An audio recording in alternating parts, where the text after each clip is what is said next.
तुझी अज़मत शौकत शान मथा कुर्बान लखें हिकु मान रुगो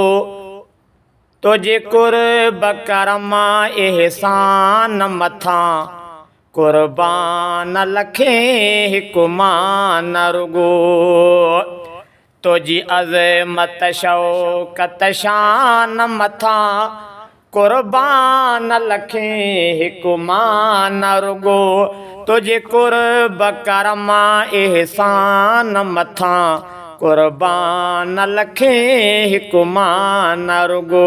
तुझे कुर्ब करमा एहसान मथा कुर्बान लखें हिकु मान रुगो तुझो शान पुछे को खुदा खां पुछे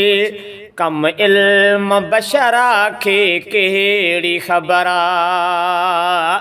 तुझो शान पुछे को खुदा खां पुछे कम इल्म बशरा खे कहिड़ी ख़बर तुझे रुतबे मक़ाम ऐं मान मथा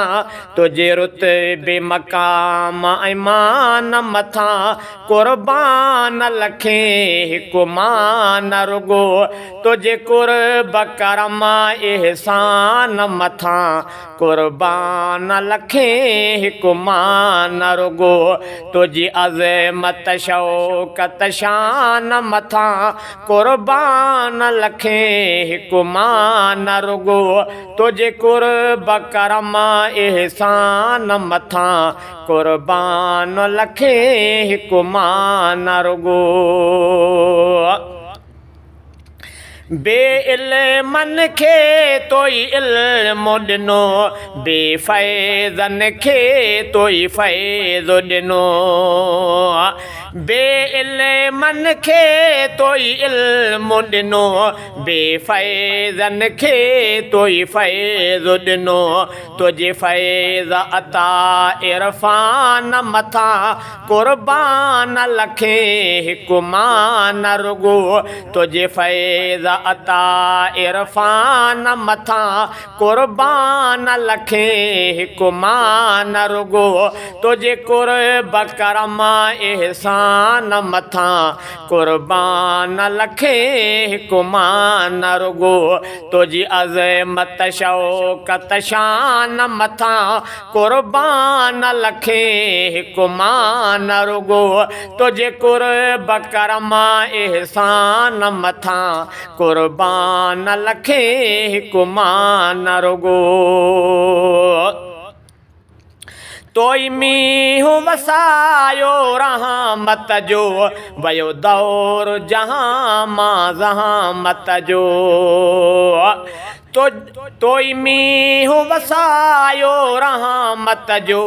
वयो दौर जहान मज़हामत जो तोई मींहुं वसायो रहमत जो वयो दौर जहान मज़हामत जो तुझी रहमत जे बारान मथा तुझी रहमत जे बारान मथा कुर्बान लखें हिकु मान रुगो तुझे कुर्ब करमा एहसान मथा कुर्बान लखें हिकु मान रुगो तुझी अज़मत शौकत शान मथा कुर्बान लखें हिकु मान रुगो तुझे कुर्ब करमा एहसान मथा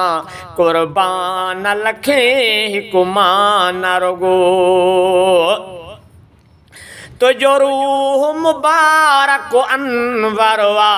तुझो जिस्म मुबारक अतहरवा तुझो रूह मुबारक अनवरवा तुझो जिस्म मुबारक अतहरवा तुझे नाम बदन जानान मथा तुझे नाम बदन जानान मथा कुर्बान लखें हिकु मान रुगो तुझे कुर्ब करमा एहसान मथा कुर्बान लखें हिकु मान रुगो तुझी अज़मत शौकत शान मथा कुर्बान लखे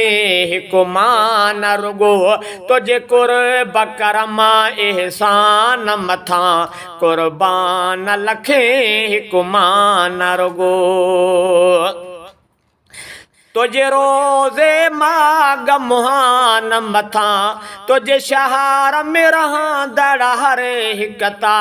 नंढे ॿार जवान ऐं झूर मथा तुझे शहर में रहंदड़ हर हिकता नंढे ॿार जवान ऐं झूर मथा तुझे शहर में रहंदड़ हर हिकता नंढे ॿार जवान ऐं झूर मथा तुझे रोज़े माग मकान मथा तुझे रोज़े माग मकान मथा कुर्बान लखे हिकु मान रुगो तुझे कुर्ब करम एहसान मथा कुर्बान लखे हिकु मान रुगो तुझी अज़मत शौकत शान मथा कुर्बान लखे हिकु मान रुगो तुझे कुर्ब करम एहसान मथा कुर्बान लखे हिकु मान रुगो।